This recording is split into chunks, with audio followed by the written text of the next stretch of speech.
Welcome back, and you're still watching Cairo Local Time live on Nile TV International, and still with our special reports. 2022 marks the centenary of the Egyptologist Howard Carter's discovery of Tutankhamun's tomb in the Valley of the Kings, which spurred renewed interest in ancient Egypt and the marvels of Luxor.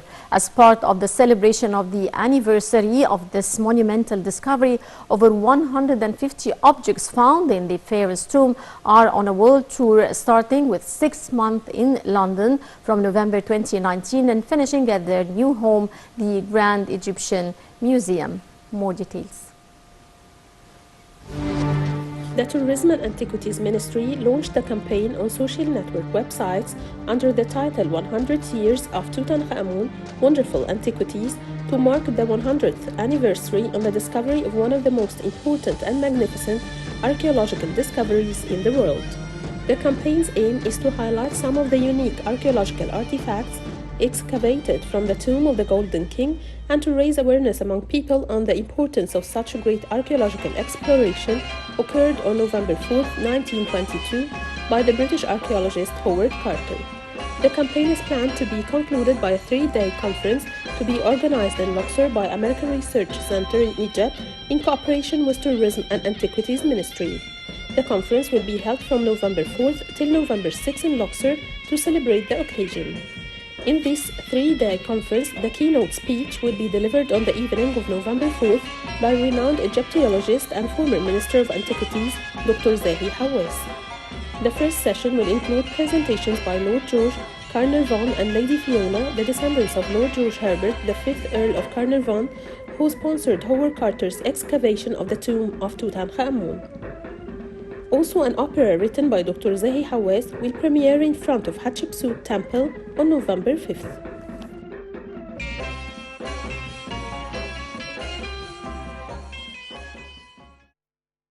Welcome back, dear viewers, and we're honored to be joined over the phone with our distinguished guest, Dr. Yahya Abdel, tourism expert, to tell us more about the significance of the occasion of the 100 years over the tomb of Tutankhamun discovery. Good afternoon, Dr. Yahya. Good afternoon. How are you? Sir, this year marks 100 years since the discovery of the tomb of Tutankhamun. Would you tell us more about the preparations that will be taking place to celebrate the occasion in Luxor? Well, really, as we all know, on November 4, 1922, was a sensational day, for the whole world, when Howard Carter, the British Egyptologist, announced the discovery of King Tut's legendary tomb. Yeah. And really that declared, a new era in archaeology and heritage for Egypt, the whole world.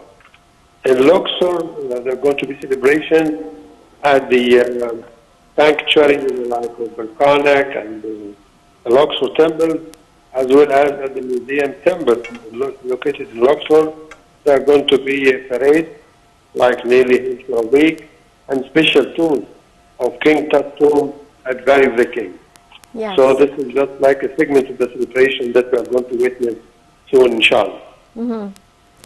Sir, the Ministry of Antiquities and Tourism launched a campaign on its website and on various social media platforms also in celebration of the occasion. What's the significance of and the goals of this campaign over the social media? Well, really, the Ministry of Tourism is dedicating and, a plan, a solid strategy to promote Egyptian heritage, history, and the tourist attractions as well. Yeah. So throughout their network of diverse digital platforms, there are going to be celebrations of the King Tut centennial, 100 years, and celebrations not only in Egypt, they are worldwide.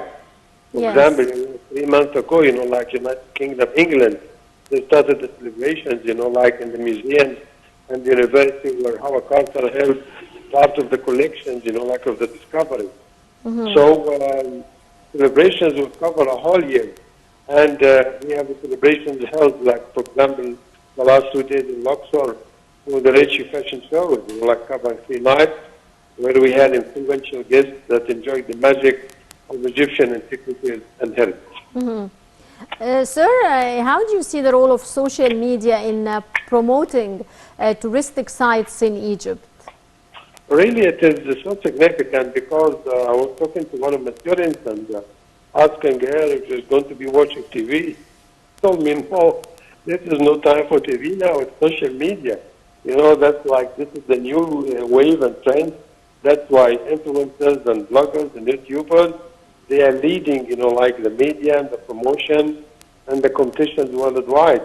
So the Minister of Tourism is creating a diverse of social media and platforms and digital promotion to reach, you know, like the four corners of the world. And inshallah, we'll be having a good season this year and upcoming years as well. Yes. Sir, celebrating this occasion, an opera written by Dr. Zahi Hawass will premiere in front of Hatshepsut Temple on November 5th. How do you view this, and how far would this opera contribute to increasing the flow of tourists to the area? Well, definitely, you know, like the King Tut opera that will be performed, you know, like inshallah on November 5th, is really genuine and creative performance, because there have been top composers, dramatists, and directors that are introducing us to the mysterious and charming saga of the young king, of life, challenges, and destiny.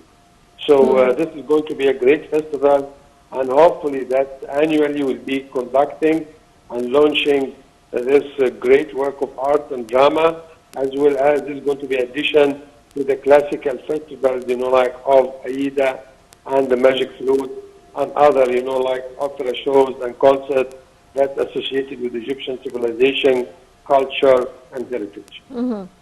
Sir, in your opinion, why many people choose to visit Tutankhamun's tomb in specific, although it's one of the least impressive in the valley, and there are others much more impressive?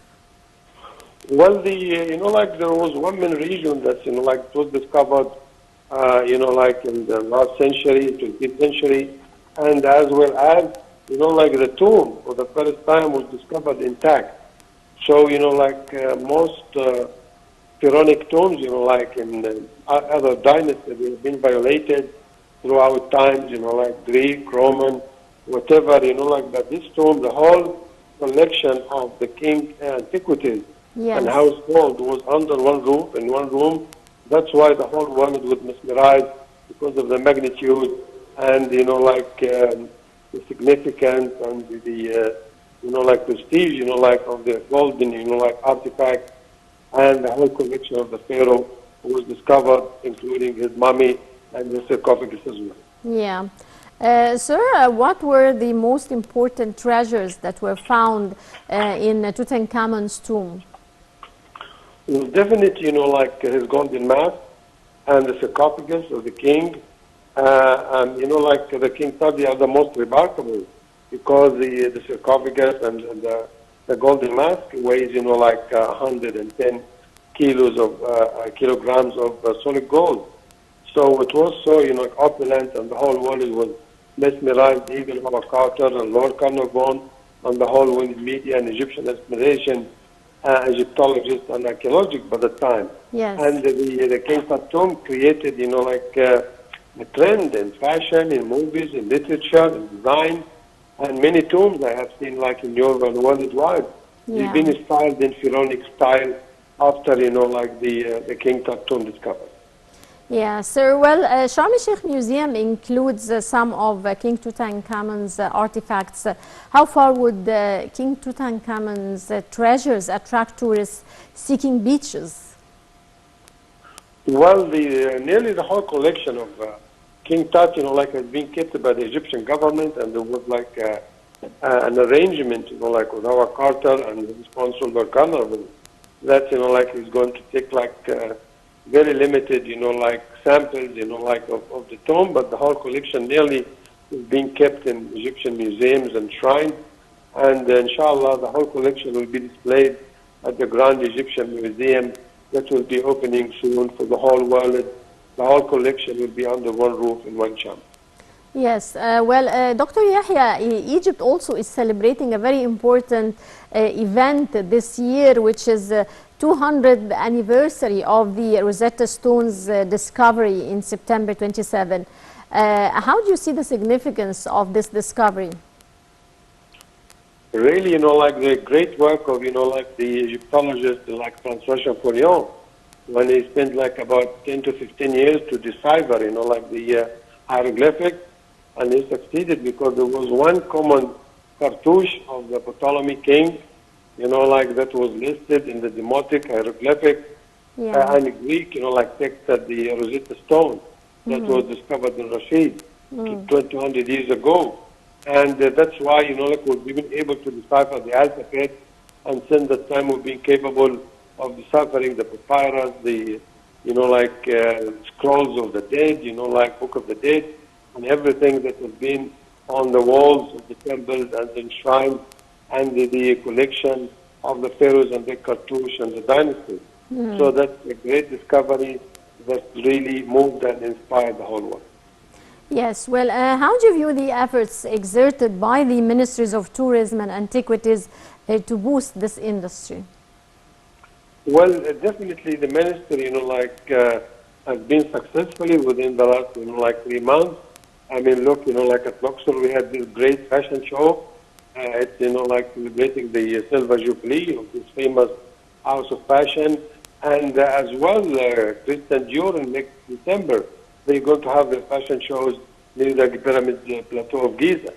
So that's very good news for Egyptian antiquities being promoted throughout fashion, throughout sports, throughout events and concerts, because the whole will be watching, and we have celebrities and international guests coming to Egypt on their private planes and the cruises.